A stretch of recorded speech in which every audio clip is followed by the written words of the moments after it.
Hello guys.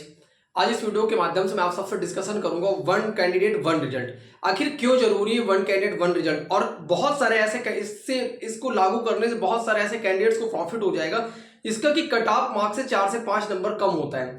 कहने का मतलब सीधा सा है कि बीपीएससी 1.0 होता है, बीपीएससी 2.0 होता है और फिर से बीपीएससी 3.0 होता है, जिसका कि रिजल्ट अब बहुत जल्द आपको देखने को मिल सकता है।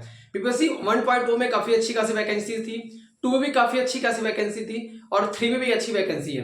लेकिन एट लास्ट होता क्या है, बीपीएससी 1.0 में बहुत सारी ऐसी सीटें बच जाती है जिससे कि कैंडिडेट्स होने के बाद भी कैंडिडेट्स को जॉब नहीं मिल पाती है। ये चीज अदर स्टेट के लोगों के साथ भी लागू होती है और बिहार के लोगों के साथ भी लागू होती है और बहुत सारे लोगों को इसका बहुत बड़ा घाटा होता है। इसका प्रत्यक्ष प्रमाण मैं आपको सामने खुद का रखता हूँ।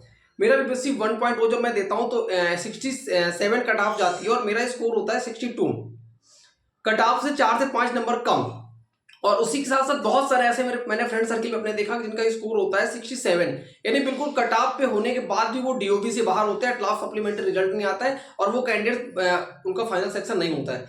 दो चीजें निकल के बाहर आती है। पहला, या तो कैंडिडेट्स को वन कैंडिडेट वन रिजल्ट दिया जाए, एक कैंडिडेट्स का एक रिजल्ट। कैसे?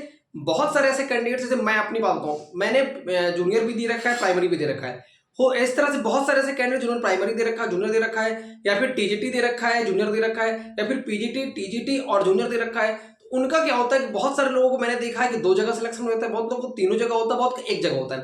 अब होता क्या कि कैंडिडेट्स जो बेस्ट उसको लगता है, मान लीजिए किसी का जूनियर भी होता है सिलेक्शन, पीआरटी भी होता है और टीजीटी भी होता है, तो वो टीजीटी ज्वाइन कर लेगा। जो भी उसके हिसाब से या लोकेशन के हिसाब से बेस्ट होता है उसके हिसाब से वो ज्वाइन करता है। अब होता क्या है कि जो बची हुई सीट होती टीजीटी में अगर उसने ज्वाइन कर लिया तो बचता है उसका जूनियर।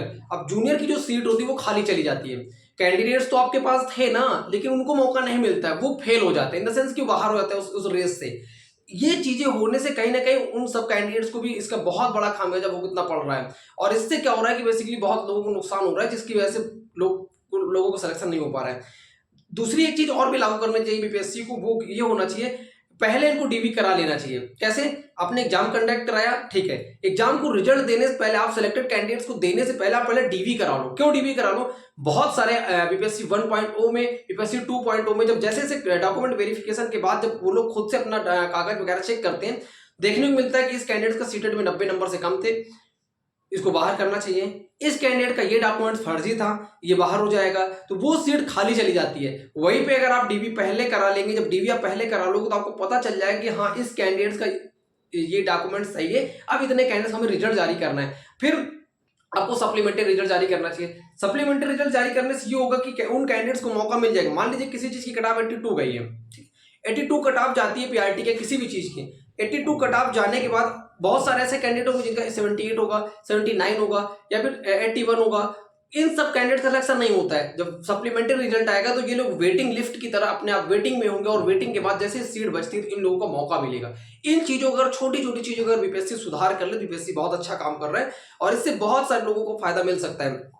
कल बेसिकली धरना भी था, मैंने देखा कि बेली रोड पटना में धरना था और धरना में छात्र नेता दिलीप सिंह के साथ काफी पुलिस वालों ने काफी अत्याचार टाइप का किया। इन द सेंस कि ये हक है कैंडिडेट्स का मांगना। जो भी चीजें गलत है संवैधानिक रूप से अगर देखा जाए तो ये जो भी कैंडिडेट्स हैं उनका एक हक है। सरकार से भीख नहीं मांग रहे कैंडिडेट्स, सरकार से लोग अपना हक रख रहे हैं और हक रखना सबका अपना अधिकार होता है। इन चीजों को लेकर के अगर बीपीएससी इस चीजों को लागू करती है तो मैं देखूंगा, आप खुद देखने को आपको मिलेगा, उन सब कैंडिडेट्स को उसका बेनिफिट देखने को मिलेगा। और चाहे वो बिहार के हो चाहे अदर स्टेट को। बहुत सारे लोग कल मैंने देखा कि जो पटना के राउंड फिगर पे थे, आसपास के थे, वो लोग काफी भारी मात्रा में लोग सम्मिलित हुए और बिहार ही नहीं बाकी पूरे यूपी या फिर पूरे इंडिया के जो भी टीचिंग संबंधित चैनल उन्होंने भर भर के इसका सपोर्ट किया।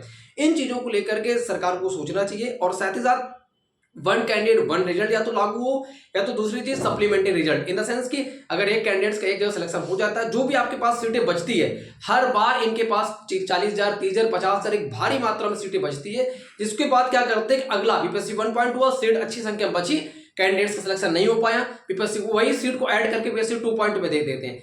यही सीट को जो बची बीपीएससी 2.0 की उसको अगली वैकेंसी में लागू कर देते हैं।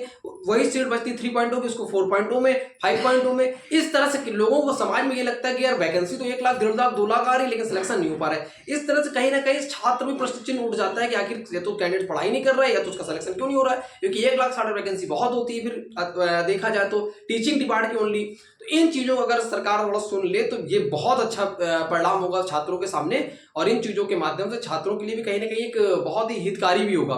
वीडियो कैसी लगी जरूर कमेंट करके बताइए, और थैंक यू। और जब भी इसका धरना हो, मैं एक चीज़ और भी आपसे बोलूंगा, जब भी इसका धरना हो वन कैंडिडेट वन रिजल्ट से संबंधित या फिर ट्विटर कैंपेन चलाए तो आप बढ़ चढ़कर हिस्सा लो।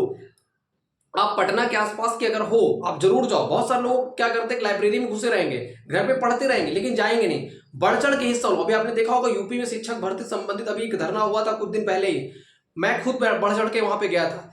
आप जब तक बढ़ चढ़ के अपने हक के लिए लड़ाई नहीं लड़ोगे तब तक आप आगे नहीं बढ़ोगे। अपने हक के लिए लड़ना, लड़ाई के साथ साथ आप खुद को आगे तभी बढ़ा पाओगे जब तक आप अपने हक के लिए लड़ना नहीं सीख पाओगे। आपको कल ऐसे लोग पता है क्या होता है, जो बहुत सारे लोग नहीं पढ़ते हैं, ऐसे लोग कल को आपको जॉब भी हो जाएगी ना, तो आप जिस पीआरटी में हो गया, जहां भी आप जॉब कर रहे होगे वहां भी आपको अपने हक के लिए लड़ना होगा। आपको लड़ना आना चाहिए, तभी आप गवर्नमेंट क्षेत्र या फिर किसी भी समाज किसी भी क्षेत्र में आप अपने आप को टिका पाओगे और अपने आप को आगे बढ़ा पाओगे। नहीं तो आपको कमजोर की तरह लोग दबाते रहेंगे, आप हमेशा पिसते चले जाओगे और बिल्कुल अपने आप पे घुटन होती चली जाएगी और घुटते चले जाओगे। इसका आपका खामियाजा भुगतना पड़ेगा। मैं यही कहूंगा कि जब भी इसका धरना हो, जो भी हो, आप बढ़ चढ़ के हिस्सा लो, ताकि इससे बहुत सारे आपको खुद भी फायदा आपको देखने को मिलेगा। Thank you watching for my video. और वीडियो कैसे लगे जरूर कमेंट करके बताना। Thank you.